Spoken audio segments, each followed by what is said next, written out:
Week 10, Dom picks. Let's kick it off with an international game out in Germany, the Indianapolis Colts and Atlanta Falcons. I'm going to take Indy. I see them bouncing back after a difficult week against Pittsburgh. They do have their hands cut out against that Falcons defense, but I believe Daniel Jones and Jonathan Taylor get back on track. And when it comes to Atlanta, I'm still concerned about their offense. Drake London versus Sauce Gardner is not only going to be a fun matchup to watch, it's definitely going to have an impact on whichever team can win this game. Also for the offensive unit, the O-line is dealing with some injuries to the interior. Bijan in that run game are keys for the Atlanta Falcons to win in any ball game. If they can't establish the run, it's going to be a difficult day for Michael Penix Jr. in that offense. New England and Tampa. For the Patriots, this game is an opportunity for them to solidify themselves as contenders this year. For the Buccaneers, they're more than likely going to be without Chris Godwin Jr.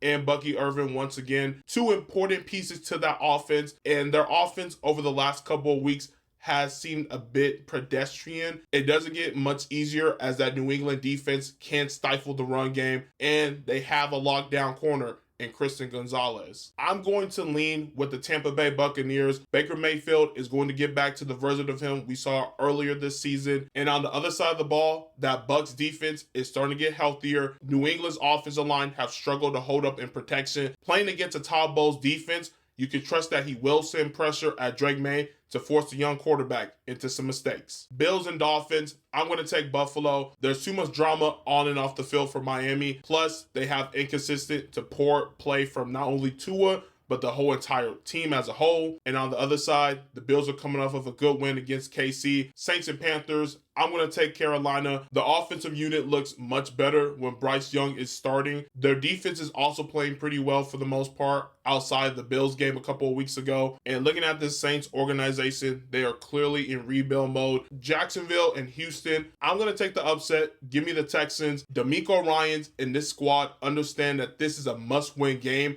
as the only way they reach the postseason is probably through winning the AFC South. Being without CJ Stroud is going to be tough, but having that stout defense, they can get the job done.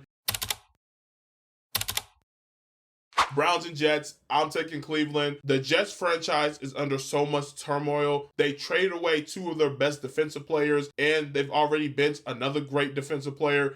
They're obviously going into tanking mode. And going up against Myles Garrett, I believe he's going to have himself another massive day. Ravens and Vikings. Last week, I said for Baltimore that they have a very favorable schedule. Well, it turns out the Minnesota Vikings still have some life in them. J.J. McCarthy and that Vikings defense look like how I thought they would coming into the season. I want to take the Ravens. I feel more comfortable in that Minnesota Vikings defense being more of a consistent sight than J.J. McCarthy. I want to see more games underneath his belt that look similar to that fourth quarter he had back in week 1 and the whole entire game from last week. And on the other side, I believe Lamar Jackson, Derrick Henry, and the crew offensively will get the job done. They understand what's at stake. We're going to see a sharper and more determined Ravens squad on both sides of the ball that will find a way to get a win on the road. I want to take the Detroit Lions. This is a Lions team that's coming into this game pissed off, and I believe they will execute on both sides of the ball. This Commanders defense has been awful all season long. I believe that will continue as we will see a statement performance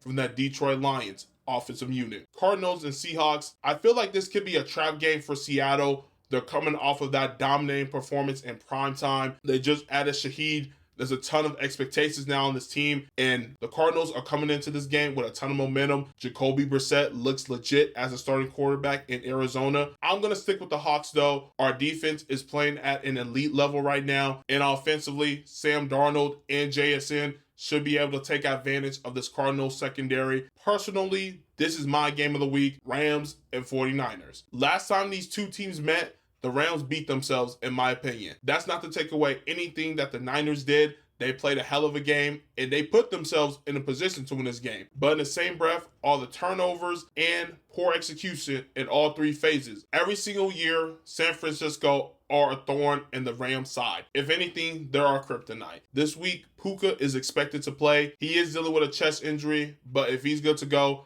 I expect him to be a factor in this one. CMC, probably the biggest thorn in our side, has had great performances against this defense. I'm expecting that Rams defense to zero in on him Much like how earlier this year they went up against the Eagles, I think the game plan is going to come down to making sure that they force Mac Jones and those pass catchers to beat us. I'm going to keep it a $1.50 with you guys. I'm going to be completely biased here. I'm taking my Rams. This is a get-back game. Our defense is going to be much better compared to the previous matchup. I expect Sean McVay and that offense to play aggressive and to come into this game emphasizing execution. Sunday Night Football, Steelers and Chargers. Starting off in Pittsburgh, can that defense play at a consistent high level? We saw against the Indianapolis Colts, one of the best offensive units in the league right now. They got 5 takeaways and sacked Daniel Jones 5 times. And going back to earlier in the season, they had a similar game like this against the New England Patriots. We know that there's a ton of talent across all 3 levels of that defense. TJ Watt, Highsmith, Patrick Queen in the linebacking core. And in the secondary, big play Slay, Jalen Ramsey, Porter Jr. The talent is there for them to be a top defensive unit. And they're going to have to be dialed in going up against the Chargers this week, as they have the offensive talent to take full advantage of any mistakes. The real concern obviously lies with the offensive line, but that's why you go out and you trade for Trevor Penning. He played pretty good football for the New Orleans Saints over the last couple of years,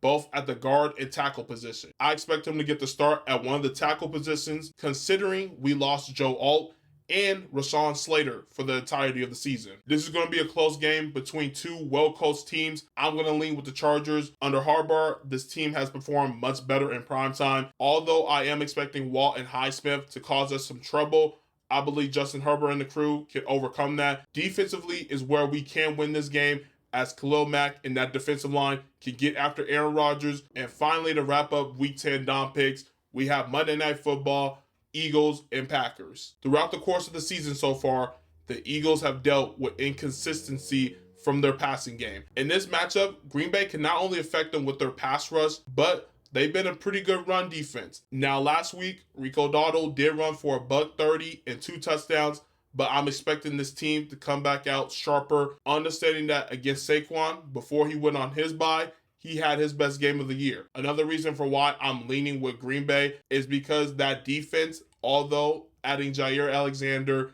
and Jalen Phillips, I want to see how they get utilized in this defense under Vic Fangio. Phillips and Fangio, they have some history back in Miami. I believe on that side, there shouldn't be too much confusion on how he can utilize him to his best potential. For Jair, however, he's dealt with so many injuries. He hasn't really been on the field much this year either. We're going to see whether or not he still remains as a top corner right now. Let's not forget that this is technically a rivalry game for him, as this is his first game back in Green Bay. If we do see a lot of snaps from him, it'll be interesting to see if he can hold up in coverage against those young wide receivers. That's going to wrap up the video. If you stayed all the way to the end, much love as always. Leave a like, comment down below your predictions for Week 10. Hit the subscribe button, and I'll see you all in the next one.